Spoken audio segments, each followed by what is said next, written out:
సుమన్ టీవీలో మీ business promotions కోసం ఈ కింది నెంబర్ను సంప్రదించగలరు.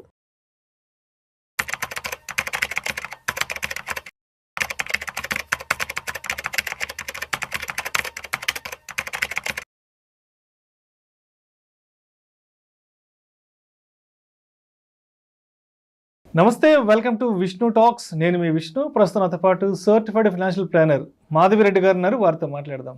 నమస్తే మాధవిరెడ్డి గారు. నమస్తే అండి. మాధవిరెడ్డి గారు, welcome to Vishnu talks. Oh thank you. Madhavi Reddy గారు, ఒకసారి మనం ఇవాళ శుక్రవారం వీకెండ్లో ఉన్నాము, ఫిబ్రవరి 21. మార్కెట్ క్లోజింగ్ ఎక్కడుందో ఒకసారి చూద్దాము. అవును. సెన్సెక్స్ ఏమో 75,311 వద్ద క్లోజ్ అయింది. నిఫ్టీ ఏమో 22,795 వద్ద క్లోజ్ అయింది. సో గత 4-5 నెలల నుంచి మార్కెట్ ఎందుకు పడుతుంది అనే దానికి ప్రతి ఒక్కరూ చెప్పే రీజన్ ఏంటి? ఎఫ్ఐఎల్ సెల్లింగ్, ఎఫ్ఐఎల్ ప్రాఫిట్ బుక్ చేసుకుని డబ్బులు తీసుకుని వెళ్ళిపోతున్నారు. ఎస్, అందరూ కామన్గానే చెప్తున్నారు, కామన్గా మాట్లాడుకున్నారు. కానీ ఈ డబ్బులంతా తీసుకొని ఎక్కడికి వెళ్తున్నారు? ఏ దేశంలో పెట్టుబడులు పెడుతున్నారు? మరి ఆయా దేశాల్లో పెట్టుబడి పెట్టడానికి ఆయా దేశ ప్రభుత్వాలు వాళ్ళకి ఇస్తున్న బెనిఫిట్స్ ఏంటి? ఆ బెనిఫిట్స్ మన ఇండియన్ గవర్నమెంట్స్ ఎందుకు ఇవ్వలేకపోతున్నాయి? అండ్ ఇక్కడ వాళ్ళు ఆగకపోవడానికి, ఇక్కడ హోల్డ్ అవ్వకపోవడానికి రీజన్స్ ఏంటి అంటే, పక్క దేశాల వాళ్ళు ఇస్తున్న బెనిఫిట్స్ మన ఇండియన్ గవర్నమెంట్స్ ఎందుకు ఇవ్వలేకపోతున్నాయి? ఎఫ్ఐఎల్ సెల్లింగ్ని ఎందుకు ఆపలేకపోతున్నాయి? ఎస్, దీని గురించి స్పష్టంగా చెప్పగలరు? షూర్ అండి. ఇప్పుడు ఎఫ్ఐఐ సెల్లింగ్ ఇప్పటికే 3 lakh crore జరిగిపోయింది. మనము సెప్టెంబర్ నుండి స్టార్ట్ చేసుకున్నట్లయితే దాదాపుగా 3 lakh crore. ఇంకా ఎంత అమ్మబోతున్నారు అనే క్వశ్చన్, బిగ్గెస్ట్ క్వశ్చన్. ఇంకా ఎంత సెల్ చేయబోతున్నారు? అసలు మనకి మార్కెట్ క్యాపిటలైజేషన్ మనకి $4 trillion అండి. సో $4 trillion వరకు ఉంది. ఒక టైంలో అయితే మనం $5 trillion వెళ్ళాం మనం పీక్లో ఉన్నప్పుడు. ఇప్పుడు అది కాస్త $4 trillion అయింది. అంటే దాని మీద 1% తీసుకున్న 4 lakh crore. సో ఇప్పటికే దాదాపుగా 3 lakh crore అనేది మనకి సెల్లింగ్ జరిగింది. ఇప్పుడు రీసెంట్గా మనకి ఫిబ్రవరిలో కూడా మళ్ళీ అదే సెల్లింగ్ అండి. జనవరిలో దాదాపుగా 80,000 కోట్లు అమ్మేశారు. మళ్ళీ ఫిబ్రవరిలో కూడా ఇప్పటికీ ఈ కొన్ని రోజులకి కూడా చూసుకున్న దాదాపుగా ఒక 30,000 crores పైనే వాళ్ళు ఎఫ్ఐఐ సెల్లింగ్ అయితే మీరు చెప్పినట్టుగా అది ఆగడం లేదు. ఎందుకు ఆగడం లేదు అంటే, వాళ్ళకి మినిమం ఇండియన్ మార్కెట్స్లో రావాలి అంటే కనీసం 15% రిటర్న్ కనపడితేనే వాళ్ళు వస్తారు, ఇక్కడ ఆగుతారు, మన మార్కెట్లో ఆగుతారు. ఎందుకు అనే రీజన్స్ ఏంటంటే, వాళ్ళకి ఎటువంటి రిస్క్ లేకుండా వాళ్ళకి యూఎస్లోనే బాండ్ డీల్స్ 4% వస్తున్నాయి. అది ఒక 4%. ఆ తర్వాత మన దగ్గర పెడితే వాళ్ళకి రూపీ డిప్రిసియేషన్ వల్ల లాస్ వస్తుంది. ఎగ్జాక్ట్లీ. సో రూపీ డిప్రిసియేషన్ వల్ల వాళ్ళకి ఏమవుతుందంటే ఇంకొక 3% ఎక్స్ట్రా పోతుంది. సో వాళ్ళ రిటర్న్స్ డౌన్ అవుతున్నాయి. సో దీనివల్ల ఇప్పుడు అక్కడ ఒక 4% పోతుంది. ఎందుకంటే వాళ్ళు అక్కడ వదులుకొని ఇక్కడికి వచ్చారు. సో వాళ్ళకు అక్కడ 4%, తర్వాత ఇక్కడికి వచ్చిన రూపీ డిప్రిసియేషన్ ఏమో 3% పోతుంది, 7%. ఇక మన దగ్గర ఉన్న ట్యాక్సెస్ 12.5%. సో ఇవన్నీ రికవర్ అయితే కదండి వాళ్ళు మన దగ్గరకు వచ్చేది. సో ఇవన్నీ రికవర్ చేసుకోవాలి అంటే వాళ్ళకున్న టార్గెట్ మినిమం 12 to 15%. ఏ రోజైతే మార్కెట్స్ రిటర్న్స్ ఇవ్వగలవు అనే కాన్ఫిడెన్స్ వస్తే అప్పుడు వస్తారు. సో నెక్స్ట్ వాళ్ళకి ఎందుకు అనిపించడం లేదు మన ఇండియన్ మార్కెట్స్ 12-15%? అంటే ఈ ఇయరే కాదు, 25-26 గురించి మాట్లాడుకుందాం. సో 25-26 పరిస్థితులు ఎలా ఉన్నాయి అంటే, మన వాల్యుయేషన్స్ చాలా హైగా ఉన్నాయండి. సో ఏంటంటే మన ఎర్నింగ్స్ ఏవైతే ఉన్నాయో అవి ఆ వాల్యుయేషన్స్కి కంపాటబుల్గా లేవు. సో ఇంత ఎర్నింగ్స్ లేని కంపెనీలని నేను ఇంత రేట్ పెట్టి ఎందుకు కొనుక్కోవాలి? So they are very much confident. వీళ్ళ ఎర్నింగ్స్ ఇప్పుడే మన లాస్ట్ ఏదైతే Q3 ఎర్నింగ్స్ మనం ఏదైతే చూసామో దాదాపుగా 60% కార్పొరేట్స్ డిసప్పాయింట్ చేశాయండి ఎర్నింగ్స్లో. 60% కంపెనీస్ వాళ్ళు వచ్చిన ఎర్నింగ్స్లో డిసప్పాయింటెడ్ రిజల్ట్స్ ఇచ్చాయి. సో ఇదే మళ్ళీ నెక్స్ట్ క్వార్టర్కి కూడా వచ్చింది అనుకోండి, అంటే ఇప్పుడు ఎర్నింగ్స్ కానీ రీబౌండ్ అవ్వలేదు అనుకోండి, so they will remain as sellers. They will not convert into completely buyers. So వాళ్ళు buyers అవ్వాలి అంటే కొన్ని ఇండికేషన్స్ రావాలి. ఫస్ట్ థింగ్ ఏంటంటే యూఎస్ బాండ్ ఈల్డ్స్ తగ్గాలి. అక్కడ కొంచెం ఈల్డ్స్ కానీ తగ్గినట్టయితే then they will look at emerging markets వైపు చూడడం మొదలు పెడతారు. సో అది ఒకటి, అది ఇప్పటి వరకు బాండ్ డీల్స్, ఎందుకంటే రీసెంట్గా ఫెడ్ కమిటీ అనేది మనకి మినిట్స్ జరిగాయండి. అక్కడ వాళ్ళు ఏంటంటే ఇంట్రెస్ట్ రేట్స్ తగ్గించము అని పవెల్ చాలా క్లియర్గా చెప్పారు. ఎందుకంటే బికాస్ ఆఫ్ ఈ టారిఫ్స్ అన్సర్టనిటీ వల్ల యూఎస్లో ఇన్ఫ్లేషన్ పెరగబోతోంది అనేది వాళ్ళు గమనించారు. సో ఎప్పుడైతే ఇన్ఫ్లేషన్ పెరుగుతుందో ఇంట్రెస్ట్ రేట్స్ తగ్గవు. సో ఇంట్రెస్ట్ రేట్స్ తగ్గలేదు అంటే వాళ్ళు అక్కడే మంచి ఇంట్రెస్ట్ వస్తుంది కదా, without any risk. So they are looking at that opportunities. అక్కడ అమెరికాలోనే మంచి ఆపర్చునిటీస్ ఉండేటప్పుడు అక్కడ వదులుకొని ఇక్కడికి రావాలి అంటే మనం ఇంకా ఎక్కువ ఇవ్వాలి. రిటర్న్స్ ఆల్మోస్ట్ మనం 15% ఇస్తే గానీ వాళ్ళు రారు. సో ఇది ఒక, అంటే ఎప్పుడైతే యుఎస్ బాండ్ డీల్స్ తగ్గుతాయో తర్వాత మన డాలర్ అనేది ఇండెక్స్ అనేది స్ట్రెంత్ తగ్గాలి. అంటే కొంచెం డాలర్ కానీ ఇండెక్స్ కొంచెం కానీ తగ్గింది అనుకోండి ఇంకొంచెం మన వైపు వచ్చే అవకాశాలు కనబడుతున్నాయి. కానీ ఇప్పటి వరకు డాలర్ స్ట్రెంథనింగే ఎక్కువ కనిపిస్తుంది. డాలర్ పడిపోవడం అనేది ఇంకా ఏం మనకు కనిపించలేదు. ఇంకా రూపీ డిప్రిషియేట్ అవుతూనే ఉంది. 84 నుంచి 87, మేబీ 88. ఇంకా ఎంత డాలర్ పడితే ఎఫ్ఐఎస్ అంత దూరంగా వెళ్ళిపోయే ఛాన్సెస్ ఉన్నాయి. సో ఇవన్నీ వాళ్ళు దృష్టిలో పెట్టుకొని, సో ఇదంతా జరగాలి అంటే మనకి ఇప్పుడు ప్రైజెస్ తగ్గాలి. ఆల్రెడీ మనకి స్టార్ట్ అయింది. మన మిడ్ క్యాప్స్, స్మాల్ క్యాప్స్ దాదాపుగా 20% నుంచి 25% వరకు, అంటే కొన్ని కంపెనీస్ అయితే 40% వరకు కరెక్ట్ అయ్యాయి. అలానే మనకి లార్జ్ క్యాప్స్ అయితే మనకి మంచి ఇప్పుడు వాల్యూషన్స్లో ఉన్నాయి. అట్లీస్ట్ లార్జ్ క్యాప్స్ అయితే కొంచెం వాల్యూషన్స్ బాగున్నాయని సిటీ కానీ మార్గన్ స్టాన్లీ కానీ ఇలాంటి కంపెనీస్ అయితే కొన్ని చెప్తున్నాయి. But still they are waiting. Fair ప్రైజెస్కి ఇండియన్ మార్కెట్స్ రాలేదు. సో దానివల్ల ఇప్పుడు ఫేర్ ప్రైస్ చూసుకుంటే బాండ్ డీల్స్ అక్కడ బాగున్నాయి, అట్రాక్టివ్ ఉంది. అవును, అండ్ ట్యాక్స్ల పరంగా కూడా ఇక్కడికంటే అక్కడ కొంత బెటర్మెంట్ ఉంది. అవును. సో ఈ 2-3 కారణాల వల్ల రూపీ డిప్రిసియేషన్. సో ఈ 2-3 కారణాల వల్ల ఎఫ్ఐఎస్ అనేవాళ్ళు అక్కడ ఆగిపోతున్నారు. అక్కడ రిటర్న్స్ అనేవి ఎప్పుడైతే డౌన్ అవుతాయో మళ్ళా ఇక్కడికి ప్లాన్ బి కింద ఇక్కడికి ఇండియాకి వస్తారండి. దానికి మనకి టైం ఎంత ఉందంటే ఇంకా నెక్స్ట్ క్వార్టర్. ఎందుకంటే ఇప్పుడు మనం కూడా అండి చాలా అంటే ఈ కార్పొరేట్ ఎర్నింగ్స్ పెంచడానికి చాలా మెజర్స్ తీసుకున్నారండి. గవర్నమెంట్ కూడా మనం రీసెంట్గా బడ్జెట్లో ఒక 12 lakhs వరకు లేదు. సో దీనివల్ల కన్సంప్షన్ పెరుగుతుంది. కన్సంప్షన్ పెరిగితే కార్పొరేట్ ఎర్నింగ్స్ పెరుగుతాయి. వాళ్ళ చేతిలో ఎక్కువ మనీ పెడితే బిజినెసెస్ ఫ్లరిష్ అవుతాయని. అలాగే ఆర్బీఐ కూడా రేట్ కట్ పెట్టింది. సో పాజిటివ్గా రేట్ కట్ పెట్టడం వల్ల again people will start buying the things. So కొంచెం ఎకానమీ అయితే కొంచెం స్లో డౌన్ అయితే మనకు కనిపించింది కదండి. లాస్ట్ క్వార్టర్లో 7.2% నుంచి ఇప్పుడు 6.5% అనేది ప్రొజెక్షన్స్కి వచ్చాయి. సో ఇవన్నీ కూడా రీబౌండ్, అంటే మనం ఏవైతే మెజర్స్ గవర్నమెంట్ తీసుకుంది, ఇప్పుడు క్యాపెక్స్ కూడా గవర్నమెంట్ స్పెండింగ్ కూడా చాలా పెంచుతున్నారండి. సో ఇవన్నీ మనకి రిజల్ట్స్ కనిపించాలి అంటే మాత్రం వాళ్ళు తీసుకున్న మెజర్స్, మనం తీసుకున్న మెజర్స్ కొంచెం టైం అయితే పడుతుందండి. సో దానివల్ల కొంచెం ఒక 1 quarter అయితే మనకి వెయిట్ చేయాలి మార్కెట్స్ రీబౌండ్ అవ్వడానికి. Finally I got a clear picture about the FIs. Then coming to the Trump tariffs. అవును, లాస్ట్ 4 months నుంచి we're discussed about the FIs selling. And last ఒక జనవరి 20th నుంచి ఫిబ్రవరి నుంచి ఎక్కువగా we're discussing about Trump tariffs. ఏంటి Trump టారిఫ్లు కూడా మార్కెట్ ని how they are going to impact the markets?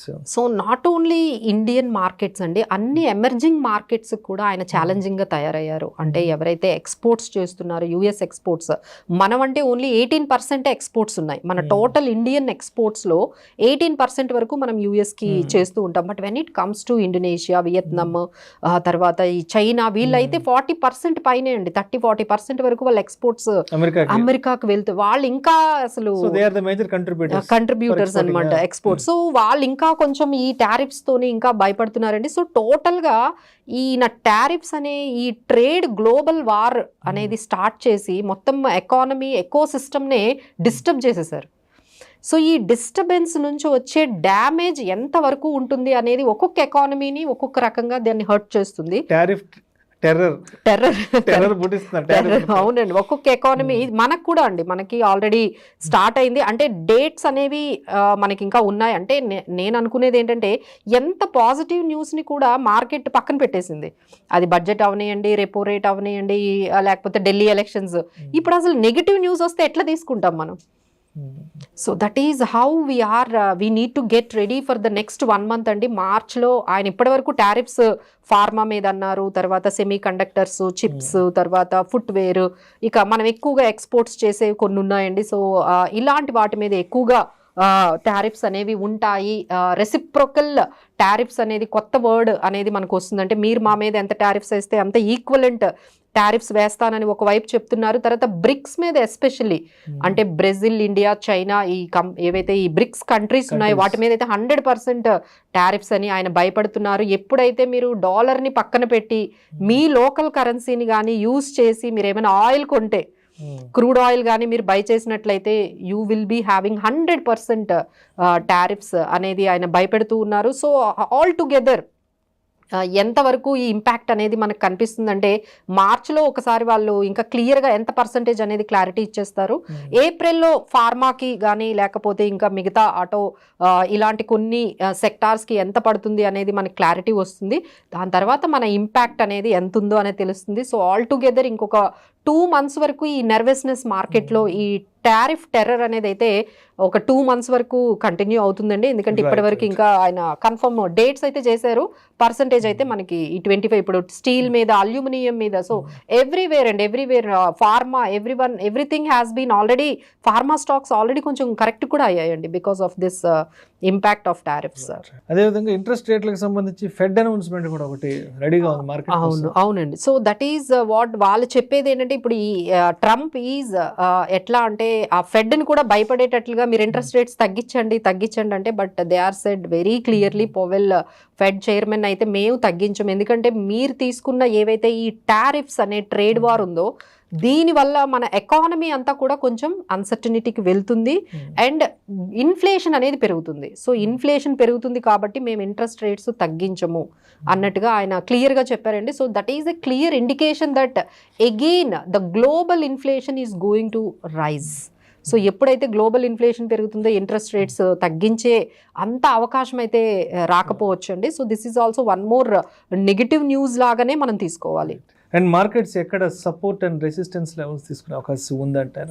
So 22,800 అనేది చాలా మంచి సపోర్ట్ అండి. అది ఈరోజు బ్రేక్ అయింది. So now markets have closed below 22,800 which is very వరీసమ్. ఎప్పటి వరకు మనము లాస్ట్ వీక్ అంతా కూడా 22,800, 23,000 ఈ 300 పాయింట్స్ రేంజ్లోనే అట్లీస్ట్ మార్కెట్ హోల్డ్ చేసి ఉంది.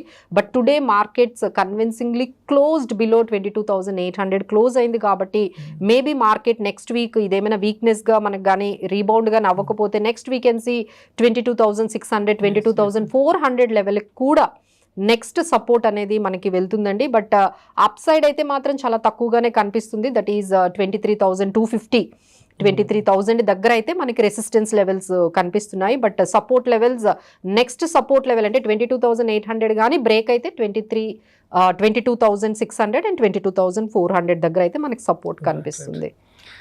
మరి మొత్తానికి మార్కెట్స్ అనేవి ఎప్పుడు రీబౌండ్ అయ్యే అవకాశం ఉంది?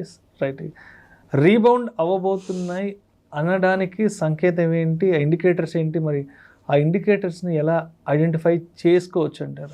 సో ఫస్ట్ థింగ్ ఏంటంటే మన గురించి అంటే రేటింగ్ కంపెనీస్ అయిన S&P కానీ, మార్గన్ స్టాన్లీ కానీ, సిటీ కానీ, Indian markets are now very much valuations బాగున్నాయని వాళ్ళు కూడా మనకు కమెంట్ ఇచ్చారండి. ఎందుకంటే మనది 19 times PEకి వచ్చింది, 20 times PE దగ్గర ఉన్నాము.